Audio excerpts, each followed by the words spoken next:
Гласот на Америка на македонски. Преку една деценија вашиот прозорец кон САД. А сега, директно од студиото во Вашингтон.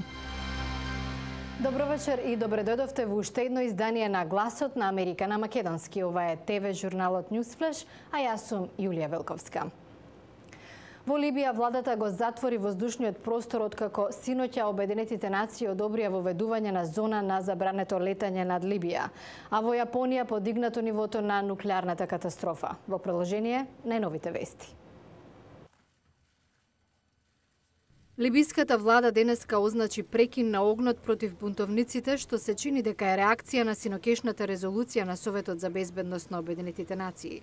Резолуцијата секакви неопходни мерки за заштита на цивилите во земјата, меѓу што и зона на забрането летање воспоставена од земјите членки на Обединетите нации. Претходно либиската влада го затвори воздушниот простор за сиот сообраќај.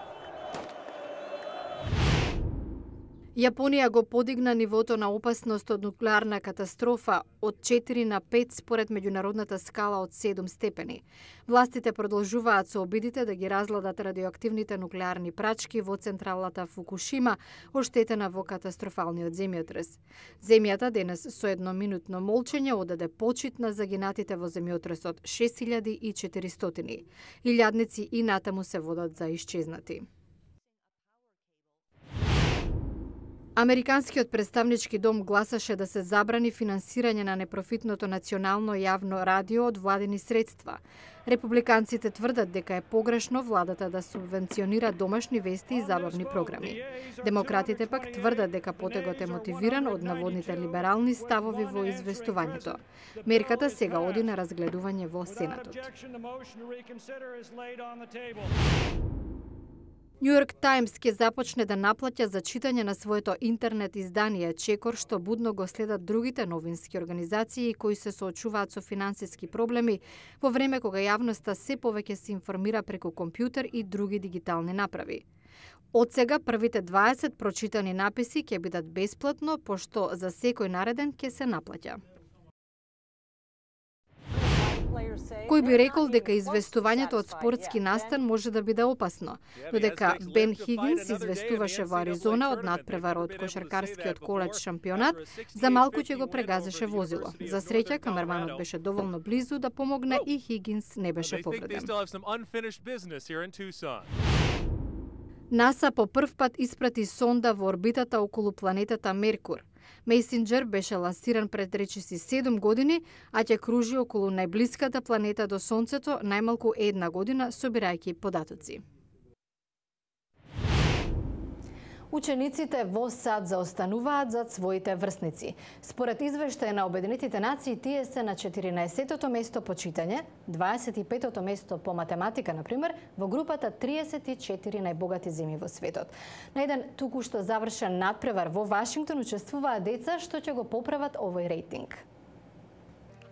40 финалисти на надпреварувањето Intel 2011 за најдобар млад научник, додека беа во Вашингтон се сретнаа со научници, политичари, а ги прими и председателот Барак Обама, кој инсистира на образовни реформи за поконкурентни образовани млади кадри.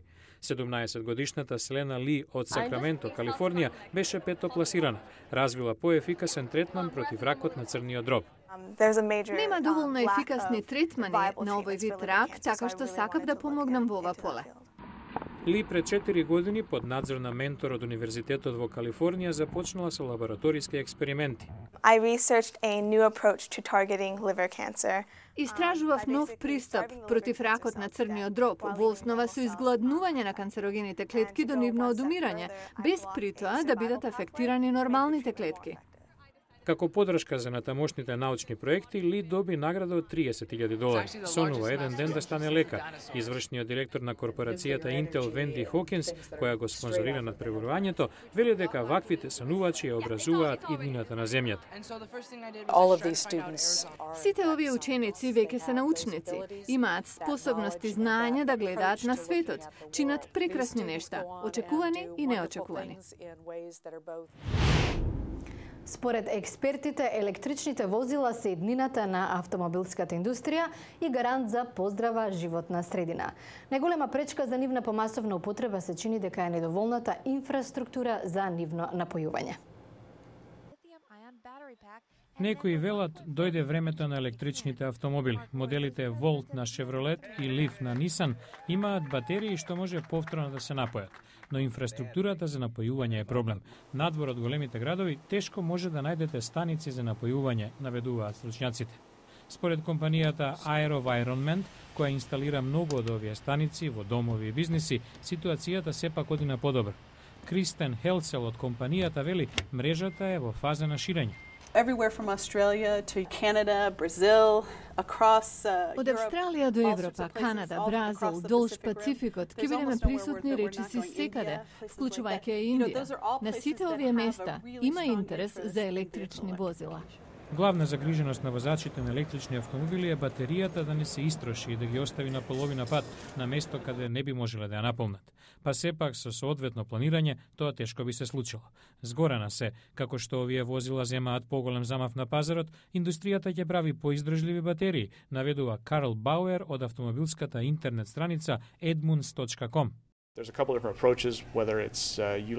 Например, се размислува за резервна батерија што може брзо да се инсталира на местото на старата. Од другите технологии, сериозно се разгледува водородното гориво како помошен погон на електричниот. Во понеделник кобојски чизми, шапки и каиши и натаму незаменлив дел од гардеробата во одредени делови на САД.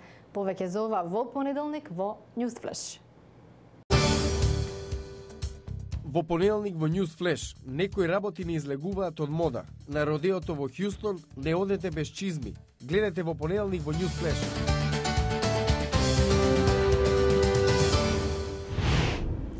Од студиото во Вашингтон ова беше Newsflash на Гласот на Америка на македонски.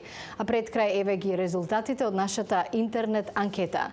На прашањето дали сметате дека актуелните политички немири во светот се поттикнати од економски причини, 68% одговориле да, 29% не, а 2% со не знам.